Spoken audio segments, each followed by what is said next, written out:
안녕하세요. 결혼 2년 만에 이혼하게 된 33살의 여성입니다. 동갑내기 남편하고는 연애 결혼을 했어요. 3년이란 시간 동안 충분히 서로를 알게 됐다고 생각했기에 이렇게 빨리 이혼을 하게 될 줄은 상상조차 못했네요. 나이가 같아서인지 연애하는 내내 친구처럼 편하기도 하고 여러모로 좋았거든요. 비록 어른스러운 모습은 찾기 어려웠지만 그래도 회사 생활을 하면서 보인 성실한 태도의 결혼 상대로도 괜찮겠다 싶었고요. 아무튼 저희 둘의 나이가 30을 넘어가면서 자연스럽게 결혼 이야기를 주고받게 됐어요. 하지만 둘 다 모아놓은 돈이 별로 없었다는 게 문제였습니다. 특히 남편은 2천만 원이 전부였거든요. 그런데도 그때는 사랑의 콩깍지 때문인지 돈보다는 사랑이 먼저라는 생각에 현실적인 문제를 깊게 고려하지 못했어요. 앞으로 1년 동안 바짝 돈을 모아서 하면 되는 거 아니냐고 단순하게 생각한 거죠. 문제는 1년 동안 지출을 최소한으로 줄이고 산다는 게 생각만큼 쉬운 일은 아니었습니다. 원래도 남편이나 저나 그렇게 씀씀이가 큰 편은 아니었는데 그러나 중에 더더욱 허리띠를 졸라매야 했으니까요. 갖고 싶은 거 못 사는 건 그렇다 쳐도 정말 힘들고 그럴 때 맥주 한 캔 사 먹는 거마저 고민하는 제 자신을 보고 있자면 이렇게까지 해서 결혼을 해야 하나 그런 생각도 아닌 게 아니라 들곤 했어요. 소위 현타가 몇 번씩이나 왔었다니까요.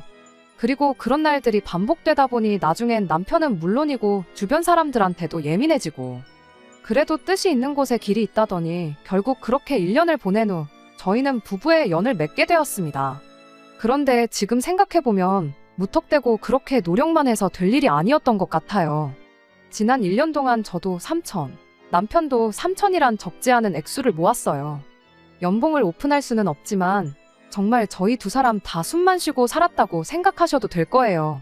지금 생각하면 데이트 한 번 할 때도 얼마나 궁상맞게 굴었는지 그때는 정말 저희 둘 다 결혼이 하고 싶어 미쳐 있었나 봅니다. 아무튼 그래서 결혼 당시 저는 8천 남편은 5천을 가지고 왔어요. 그리고 남편이 군대를 다녀오느라 저보다 사회생활 시작이 늦었으니 모아둔 돈이 차이가 나는 건 어찌 보면 당연한 일이었기에 적어도 저는 그 당시에는 크게 개의치 않았어요. 그걸 가지고 남편한테 농담이라도 뭐라고 한 번 한 적도 없고요.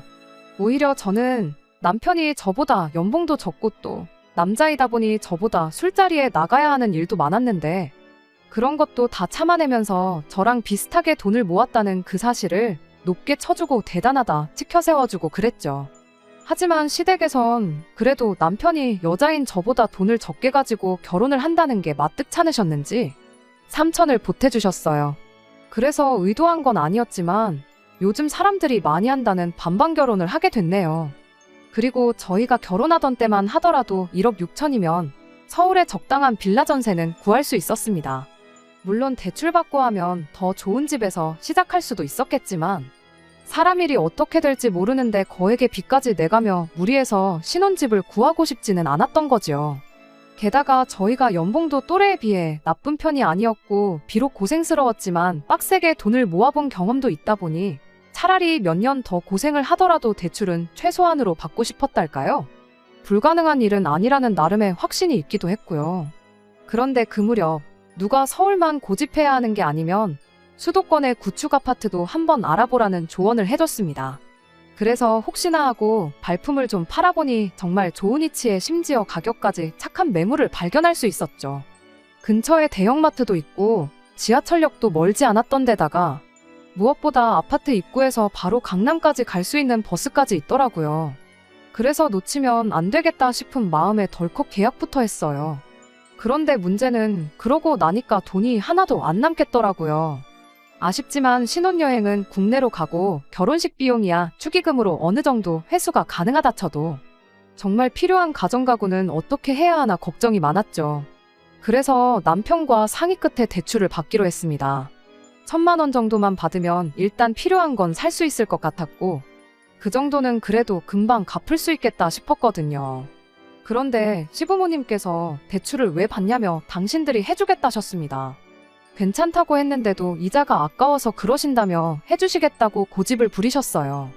그래서 1,000만 원을 더 받았는데 결혼하고 얼마 지나지 않아 차라리 맨바닥에 신문지를 깔고 자는 한이 있더라도 그 돈은 받지 말았어야 했다는 걸 깨달았네요.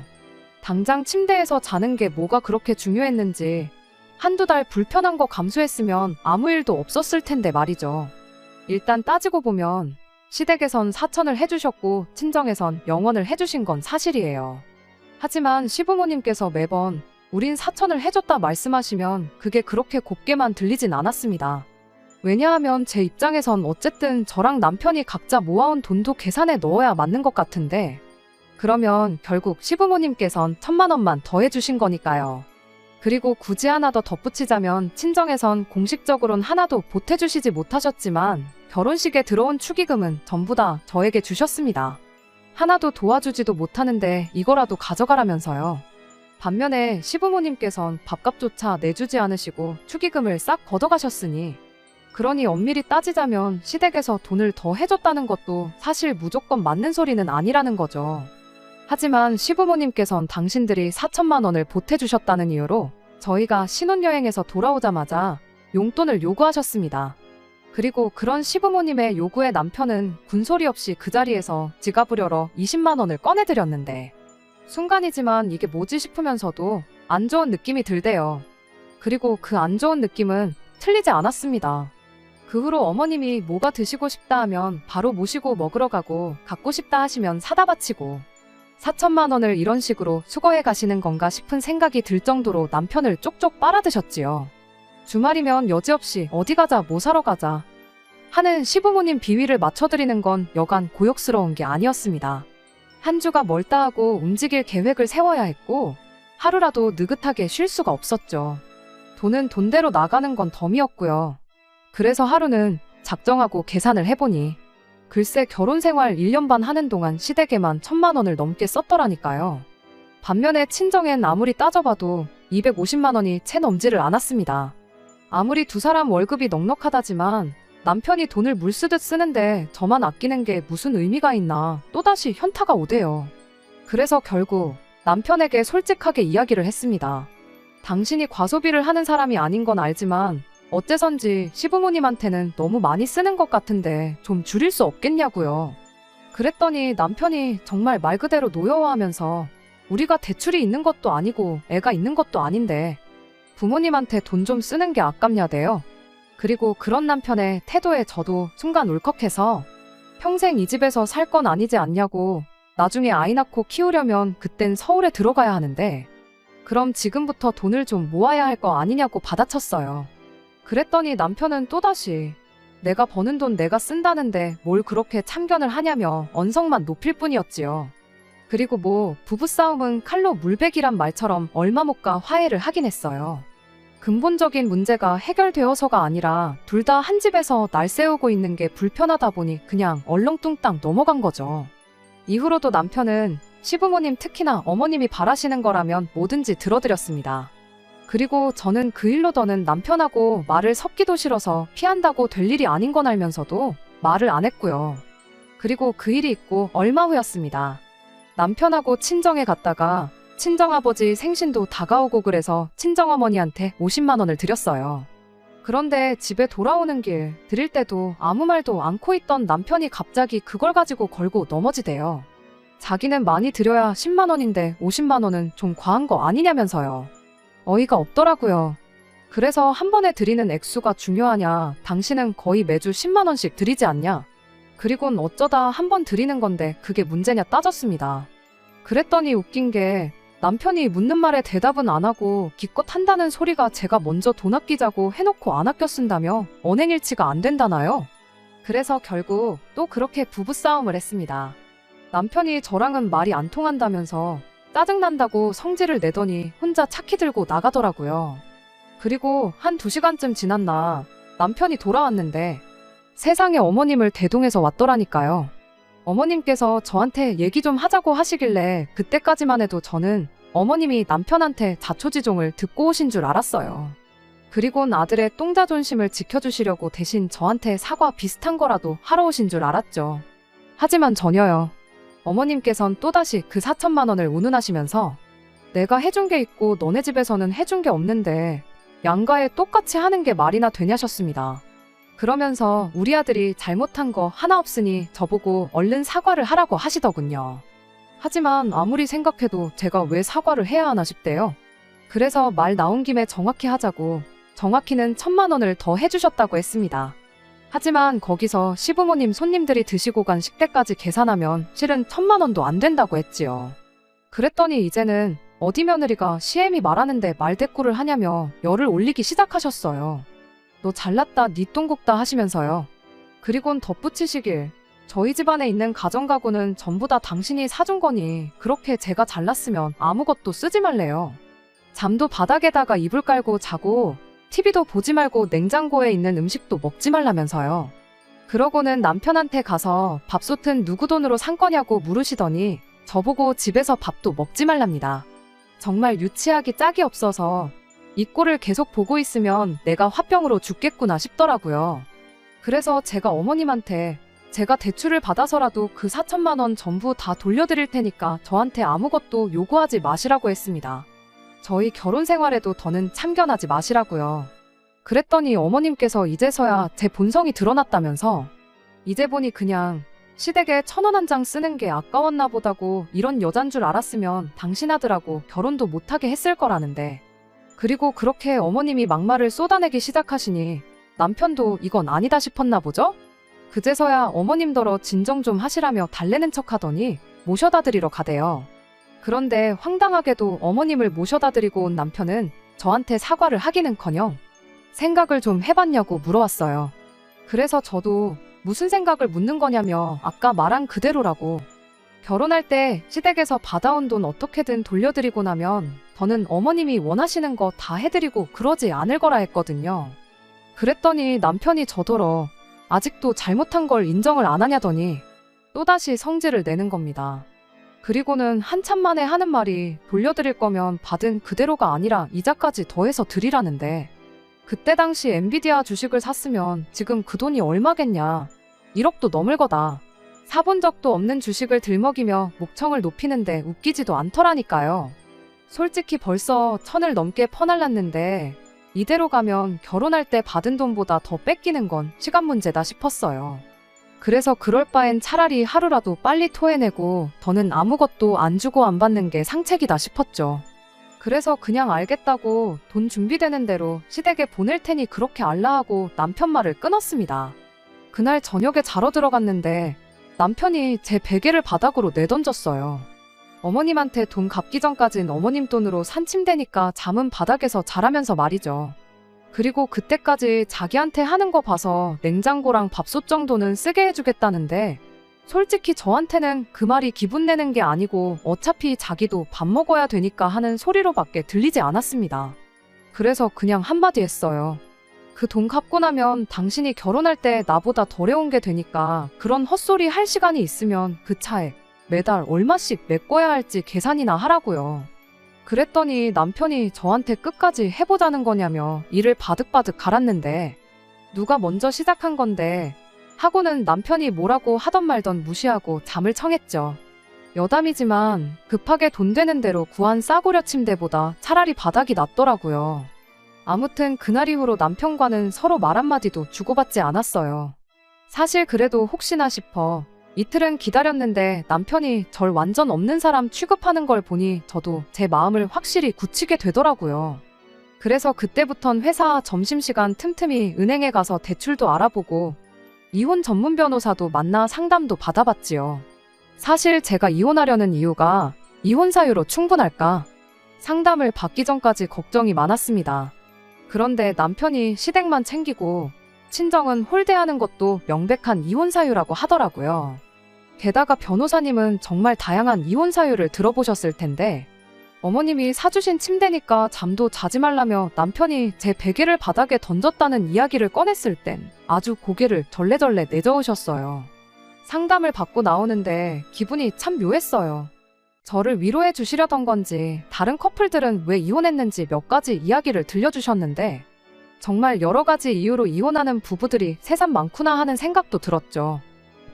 아무튼 그렇게 이것저것 알아보던 무렵 언젠가부터 남편이 저보다 먼저 퇴근해서 집에 와 있었어요. 회사도 저보다 멀고 야근도 잦은 편이라 평소에도 항상 저보다 퇴근이 늦는 사람이었는데 말이에요. 하지만 이미 그때는 서로 각방을 쓰고 있었고 대화도 나누지 않던 때라 굳이 무슨 일인지 궁금하지도 알고 싶지도 않아 묻지 않았습니다.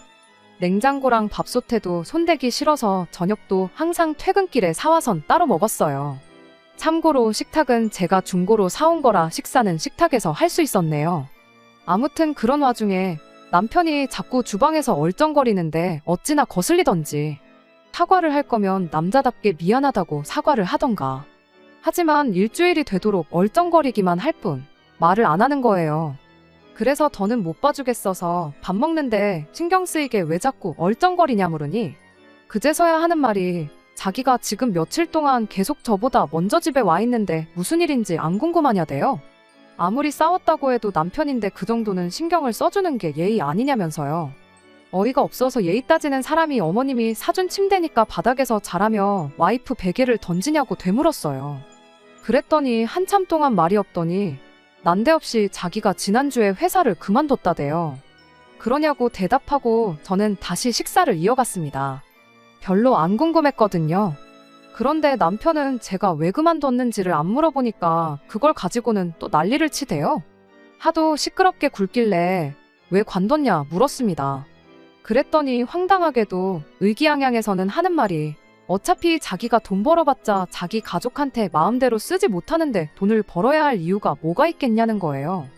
그러면서 걱정되지 않냐는데 아마 남편 딴에는 자기가 회사를 그만뒀다고 말하면 제가 미안하다고 납작 엎드려서 시댁에 돈 쓰는 거 맘대로 쓰게 해줄 테니까 제발 회사는 관두지 말라고 싹싹 빌 줄 알았나 봐요. 하지만 제가 사과할 이유가 없잖아요. 그러냐고 본인이 하기 싫다는데 어쩌겠냐고 알겠다 하고는 또다시 식사를 이어갔습니다. 그러면서 갑자기 생각난 것처럼 남편한테 나 이혼 상담 받고 왔는데 당신 말하는 거 보니까 상담받길 정말 잘한 것 같다고 했어요. 그리고는 이혼하고 나면 자기가 얼마든지 시부모님한테 해드리고 살아도 되니까 좋지 않냐며 그러니까 웬만하면 조용히 이혼 도장 찍어달라고 했지요. 그런데 황당하게도 그제서야 남편의 반응이 달라졌어요. 갑자기 이혼이라니 무슨 소리냐면서 부부 사이에 대화로 못 풀 일이 어디 있냐 얘기를 좀 하자더니 자기가 그냥 미안하답니다. 저는 뭐 지난 일 가지고 왈가왈부하지 말자면서 말이에요. 어이가 없어서 갑자기 왜 이러냐고 됐다고 했어요. 이혼 상담을 재미로 받는 사람 본 적 있냐고 내 마음은 이미 굳어졌다면서요. 그랬더니 하는 말이 그런 말 말라면서 뭐가 됐건 자기가 다 고치겠답니다. 당장 직장 문제도 자기가 직장을 그만두긴 했지만 엄밀히 말하자면 그만둔 게 아니라면서요. 사직서 수리되기 전에 철회하면 되는 거라면서 그 부분은 걱정 말라나요? 그리고는 당장 내일이라도 다시 출근할 수 있다고 상의도 없이 사표 낸 것도 정말 잘못했다며 말 그대로 싹싹 빌대요. 그 말 들으니까 남편 속셈이 뭐였는지 알겠더군요. 쓰지도 못할 돈 벌어서 뭐 하겠냐며 퇴사를 핑계로 저를 겁주고 그렇게 제가 더는 자기한테 돈 아껴 써라 뭐해라 말을 못하게 만든 다음에 저 몰래 시댁에 야무지게 퍼줄 생각이었던 거죠. 사표 내고 나온 거야 저한테 사과 받아내고 철회하면 되는 거고 그러면 자기가 원하는 대로 되겠다 싶었으니까. 한마디로 애초부터 저를 겁줄 생각으로 혼자 생쇼를 했던 거였죠. 그 음흉한 속내를 다 알게 된 마당에 제가 미쳤다고 결혼 생활을 이어가고 싶었겠어요? 오히려 그간 대출 알아보면서 이혼 상담도 받아보기를 참 잘했다는 생각뿐이었습니다. 그런데 상황이 더 재미있게 흘러갔어요. 하루는 남편이 평소보다 더 심하게 눈물까지 뚝뚝 흘리면서 정말 미안하다더니 제발 한 번만 용서해달라는 거예요. 그리고 알게 된 게 남편 딴에는 사직서 올려놓고 회사에 사직이사 철회를 신청했는데 회사에서 이미 수리된 사표를 어떻게 철회하냐고 안 된다고 하더랍니다. 남편은 당연히 자기가 원할 때 회사로 돌아갈 수 있다고 생각했는데 알고 보니 사직서를 제출한 순간 게임 끝이었던 거죠. 남편은 자기가 불쌍하지도 않냐면서 저더러 그간의 정을 생각해보라고 했어요. 힘들 때 사람 버리는 거 아니라면서 부부니까 이 위기도 같이 극복해야 하지 않겠냐면서요. 그간의 정인이 위기 극복이니 물론 저한테는 하나 들리지도 않는 헛소리에 불과했습니다. 막말로 제가 맨몸으로 결혼을 한 것도 아닌데 그 사천 가지고 어지간히 사람 오라가라 부려먹고 나중엔 치사하게 말끝마다 우리 엄마가 사준 거니까, 우리 엄마가 해준 거니까. 그런 소리를 입에 달고 살던 남자가 당신이라고, 당신이 여자면 그런 남자랑 한 이불 덮고 살고 싶겠냐고 쏘아붙였어요. 그랬더니 한심한 인간이 또 어머님을 모시고 왔습니다. 그리고 이번에도 제대로 된 사과는 없으셨지요. 당신 때문에 쓴 돈이 얼마냐면서 그 돈도 다 돌려주겠다 하시더니 당신 아들이 저한테 얼마나 잘했냐고. 그 생각하면 이번 한 번 정도는 그냥 넘어갈 수도 있는 거 아니냐는 얘기만 하셨거든요. 막말로 어머님이 정말 제 손을 잡으시곤 진심으로 미안하다, 내가 생각이 짧았다 뭐 그런 식으로만 말씀해 주셨어도 저도 남편하고 그래도 그간 세월이 있는데 솔직히 흔들렸을지도 몰라요. 그런데 돈 물어줄게. 내 아들이 불쌍하지도 않냐 그런 식으로만 나오시니 역시 사람은 안 바뀌는구나 그 생각만 들고 제 결정에 확신만 더해질 뿐이었습니다. 그래서 제가 돈 1,000만 원 때문에 이혼을 결심했겠냐 반문하곤 오신 김에 어머님이 해주신 가정가구나 챙겨가시라고 했네요. 그리고 처음엔 이혼 절대 못 해준다는 남편도 결국엔 순순히 도장 찍어줬어요. 아마 제 느낌이지만 지금이라도 자기가 달라졌다 개과천선했다 뭐 그런 모습을 보여주면 제가 다시 자기를 받아주진 않을까 하는 자기 나름대로의 전략을 세웠나 싶기도 해요. 지금 생각해보면 은근히 음흉하면서도 또 한편으론 멍청한 구석이 있거든요. 그러니 그러고도 남을 인간입니다. 아무튼 뭐 그 인간이 무슨 작전을 세우고 있건 간에 전 이제 놀아나지 않을 자신 있어요. 아니 아예 연락부터 싹 다 끊고 살 거니까요. 남편 회사 일은 제가 뭐 그렇게 되기를 바란 건 아니지만 벌 받은 거라고 봐야 할지 솔직히 마음이 막 날아갈 듯 편하고 그렇기만 한 것은 아닙니다. 지금 생각해보면 콩깍지였겠지만 연애할 때는 그래도 좋은 사람이었어요. 저한테 좋은 추억도 많이 만들어줬고요. 하지만 결혼은 왜 사람들이 둘이서만 좋아서 되는 게 아니라고 하잖아요. 그게 무슨 말인지 정말 확실히 알겠더라고요. 저희가 모아둔 돈은 많고 시부모님의 간섭은 없었다면 이렇게 이혼하는 일은 없었을까요? 하긴 이런 생각을 지금 해서 뭐 하겠어요.